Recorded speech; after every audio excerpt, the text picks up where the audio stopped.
Well, hello, and welcome back to today's Level Up conversation. It is wonderful to be here with you. We've got a lot to talk about, so let's get started. And now, get ready. I present to you Level Up with Winnie Sun.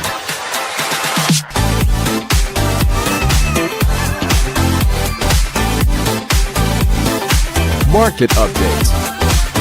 Award-winning financial pro.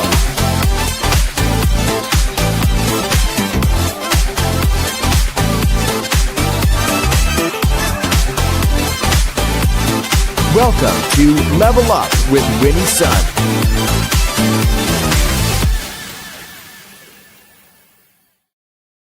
Well, hello. Welcome back, friends. It is wonderful to be here with you. I hope you're having a great week. Happy Wednesday. We're going to dive right in because there's a lot that's going on. For those of you who are brand new to the show, hello, I'm Winnie Sun, your host, award winning financial pro, a Forbes contributor, and a CNBC council member. And yes, we are streaming here on a whole bunch of different social media platforms, over a dozen, I believe, or half a dozen.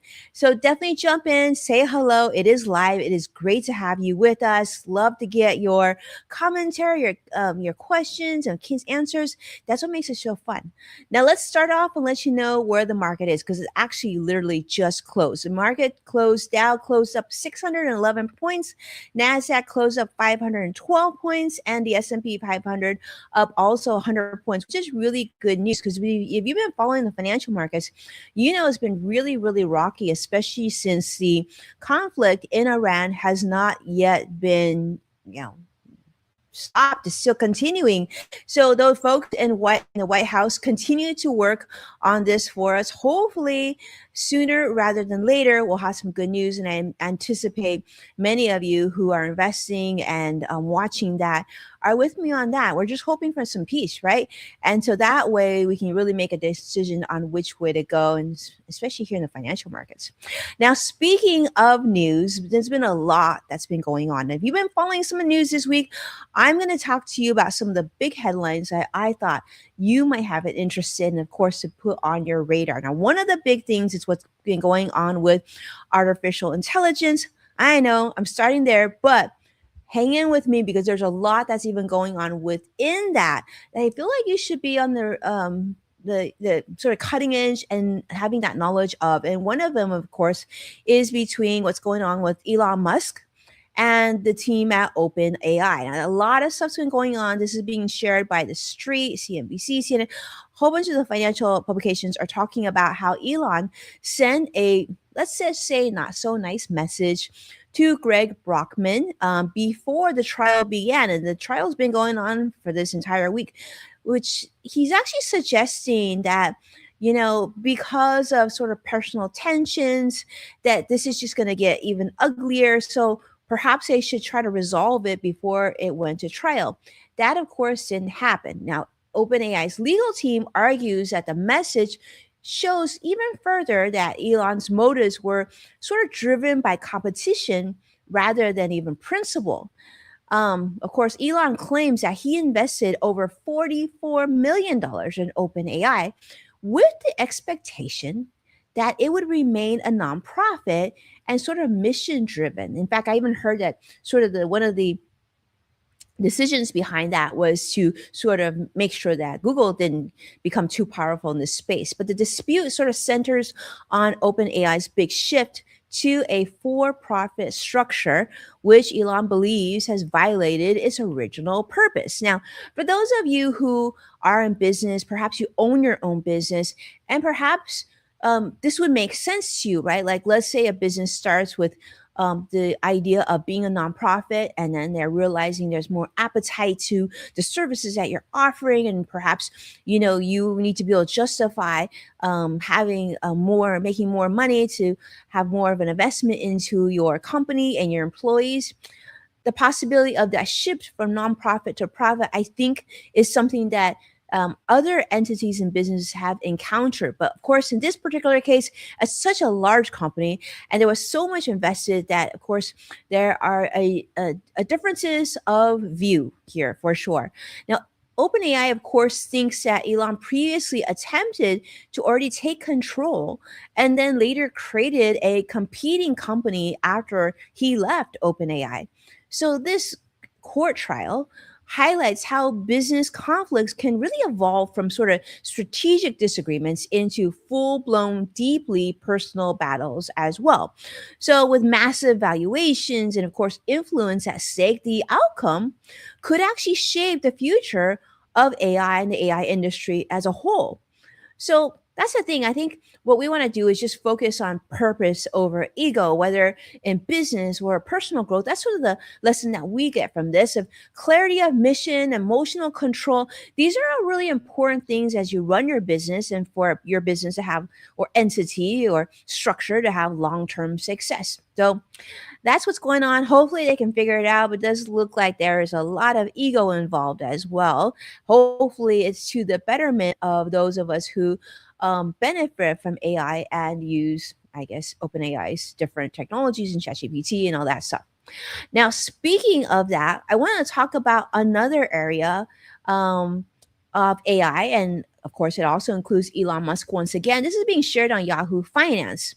Now, this is a big one. Now, Elon Musk recently has claimed that, well, for those of you who are watching and perhaps sharing, that you might not need to save so much for retirement because he feels that saving for retirement may actually be completely irrelevant due to AI driven abundance where things that commonly needed such as healthcare and other essentials like housing and even education could just be widely accessible because of AI. Now that's all good, and hopefully that is the case where AI continues to improve healthcare and housing and education for our wide population.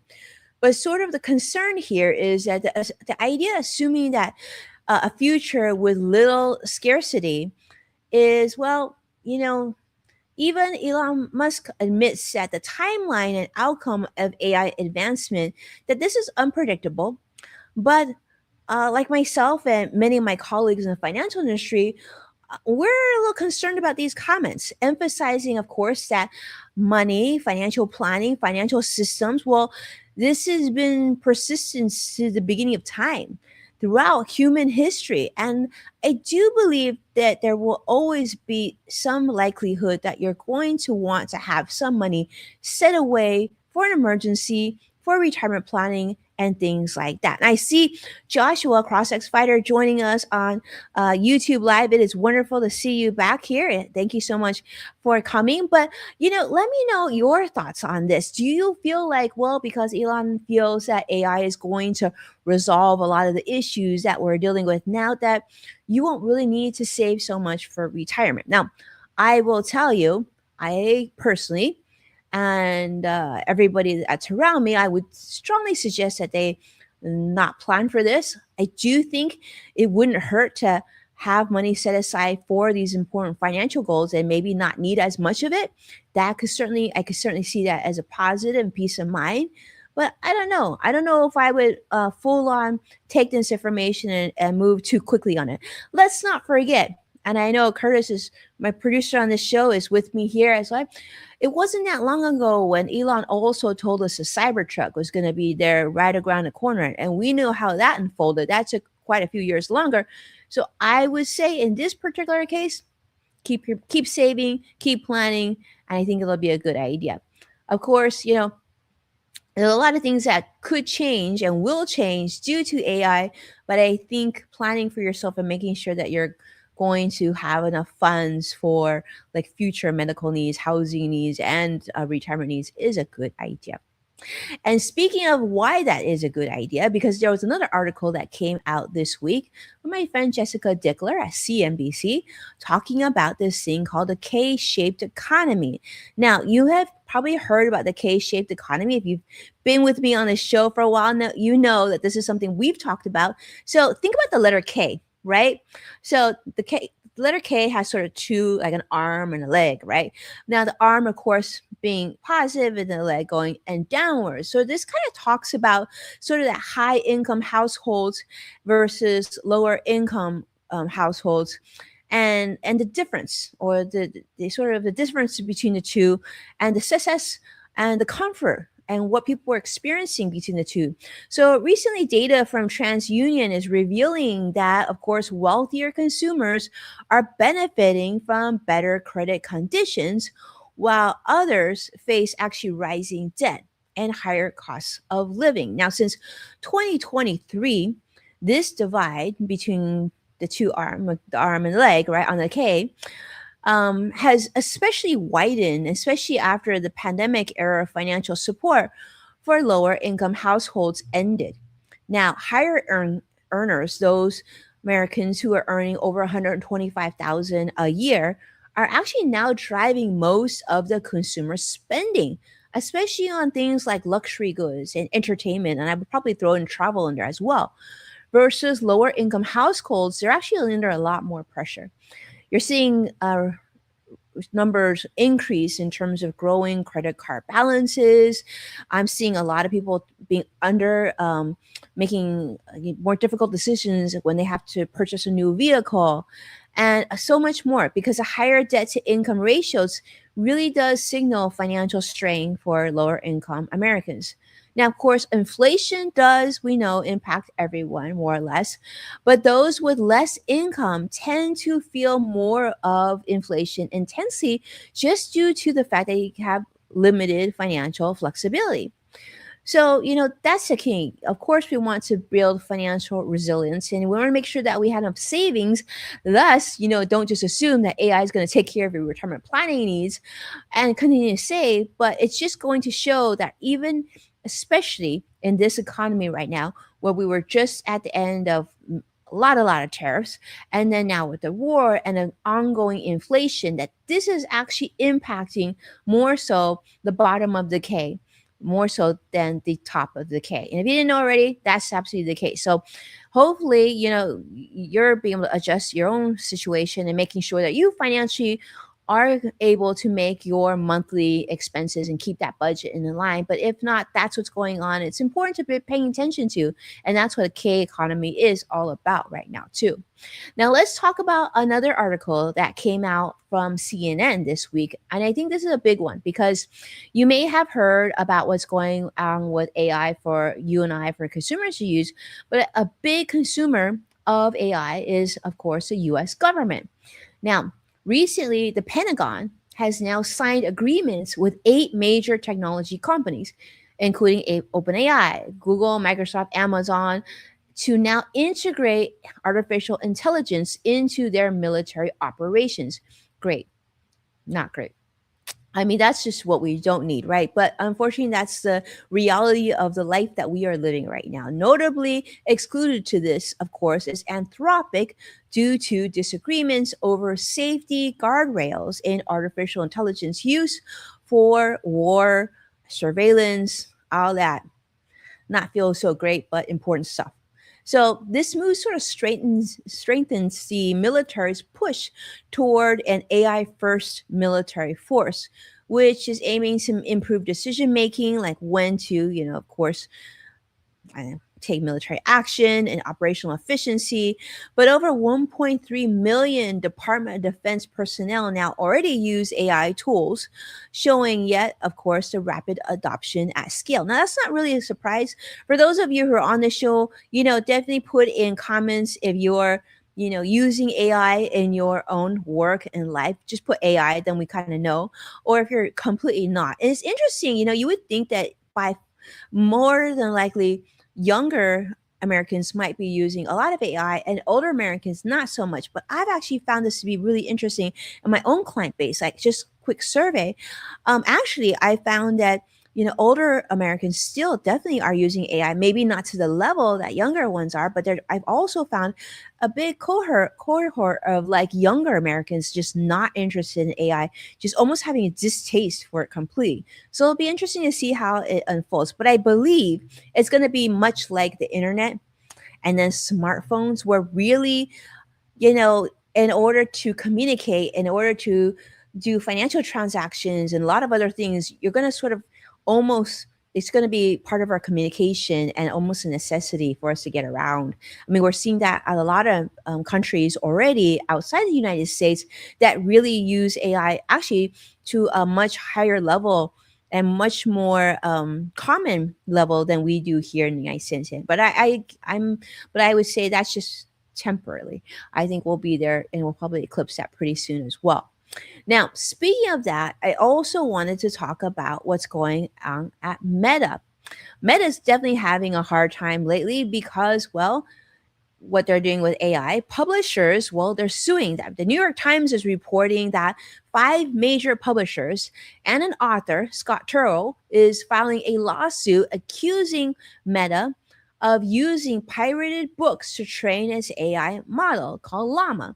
Now, this complaint stems from like AI sort of removed copyright protections and used unlicensed content from piracy sites to build its AI system. So authors, publishers, they're arguing that AI generated content, this can actually mimic their style and reduce demand for their original work, which of course threatens their income.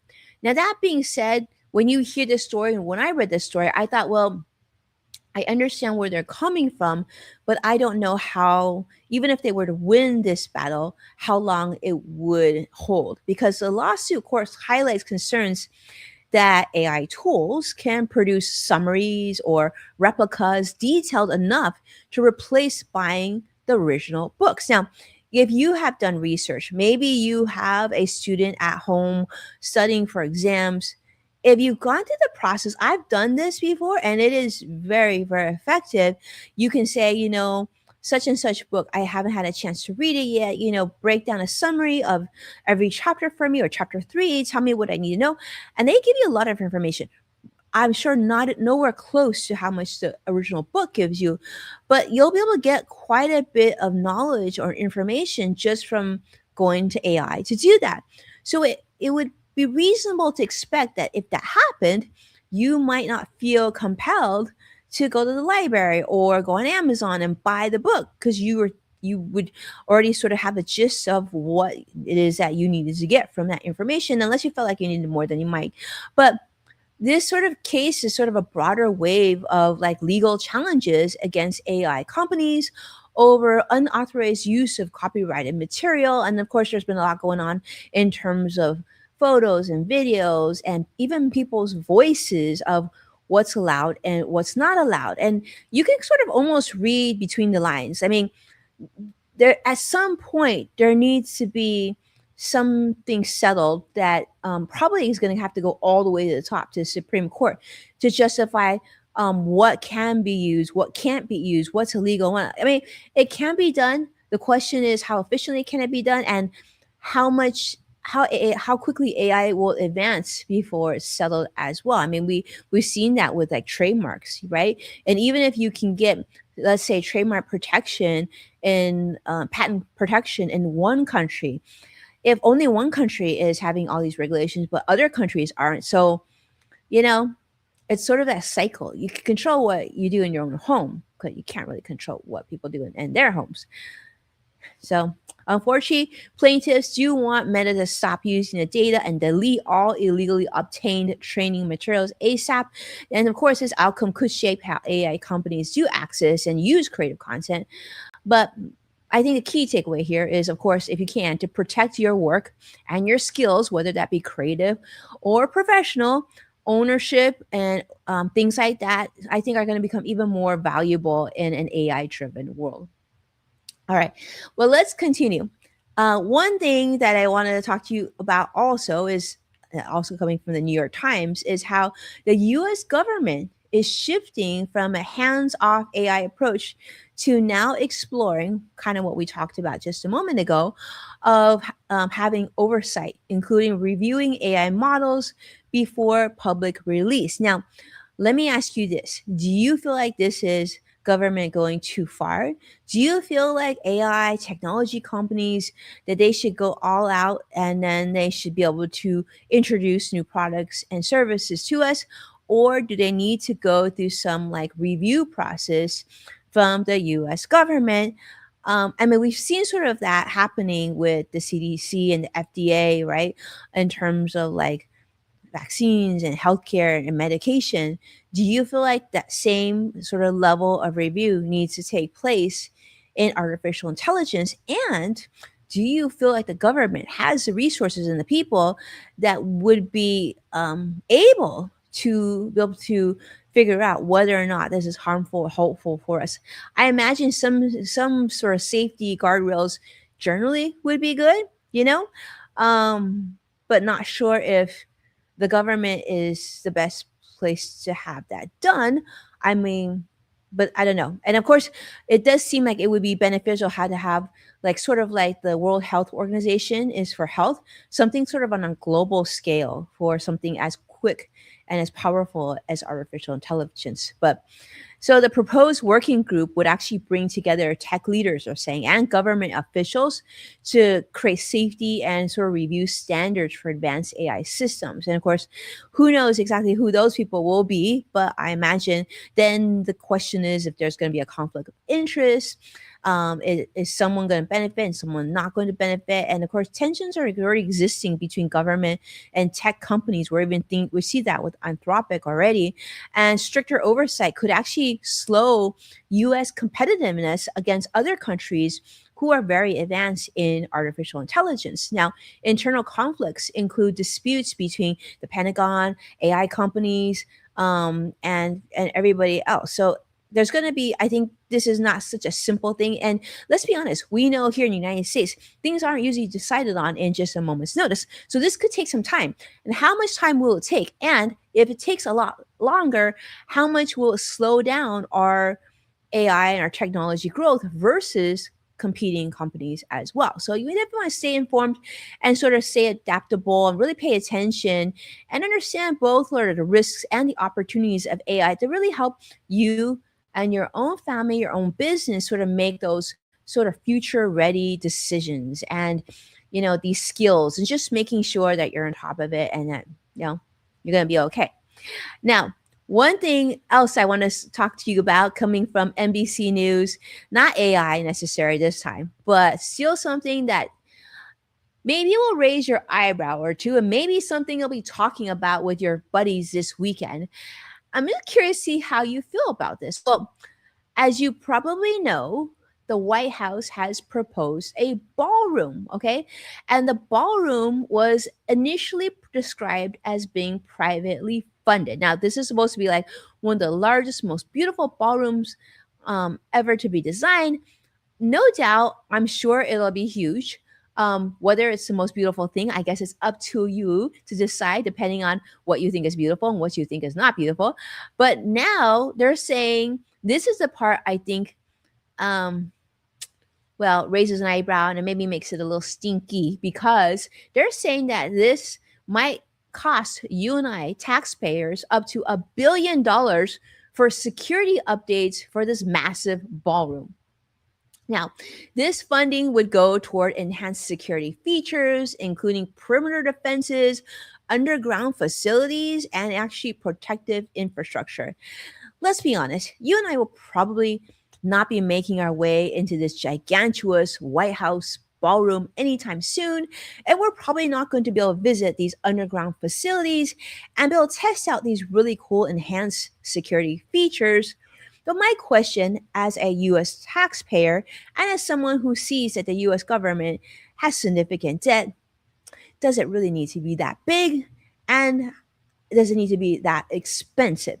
Those are my two questions. But the shift, of course, follows heightened safety concerns after you've seen a lot of incidences happening in major political events, including the recent, press dinner that unfortunately never happened, and major political events now, really having people come and try to make an attempt on the president's life.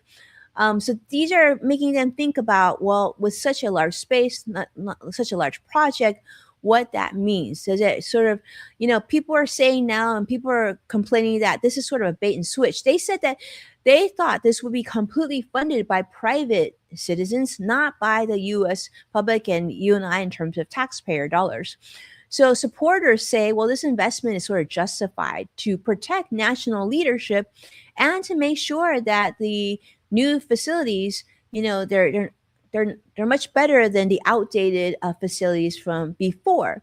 But the legal challenges continue and they continue to be ongoing, and questioning whether proper approval was actually obtained before construction even began on this massive, beautiful ballroom.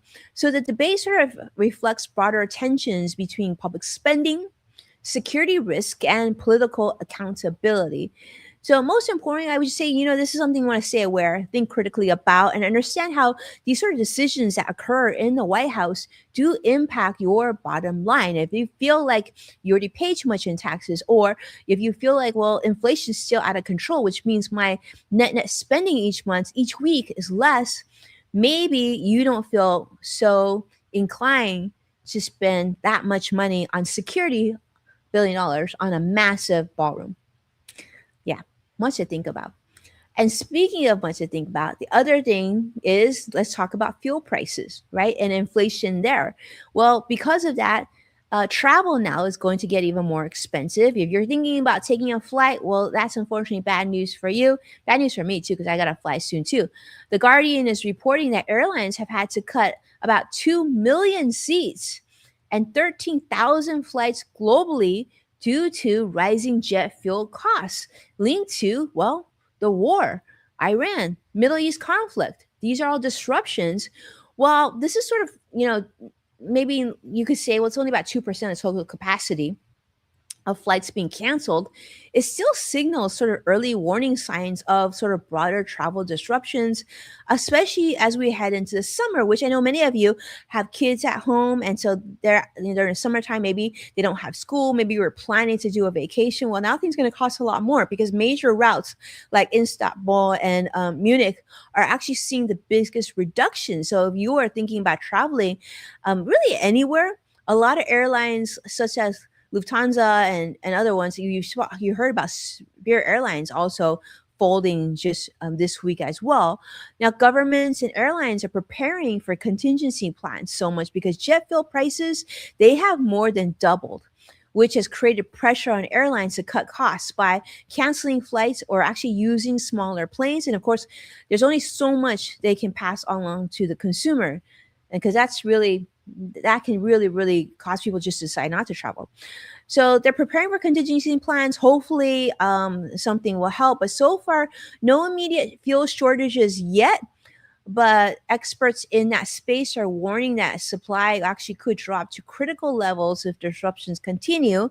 Hopefully, you can stay flexible and, of course, pay attention to the news.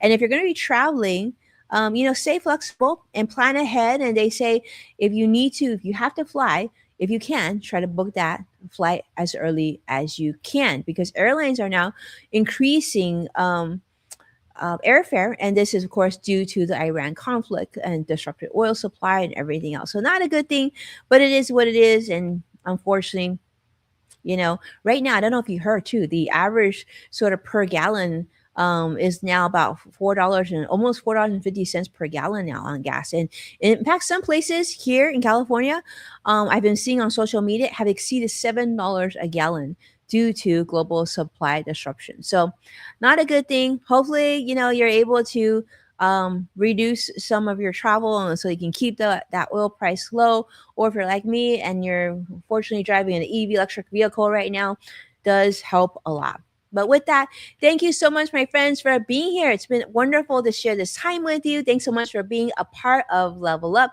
Do me a favor, hit that like button and subscribe to stay updated with all the latest and newest content. And with that, to watch full episodes of Level Up with Winnie Sun, check out NASDAQ, Amazon Fire, Samsung, LG, Roku, and of course, social media platforms like the one that you're on currently. And when you're sharing an episode online, please tag at Winnie Sun so I can see your share. And I appreciate your time. And thank you so much for doing that. I'll see you again very soon. Thank you. Bye bye now.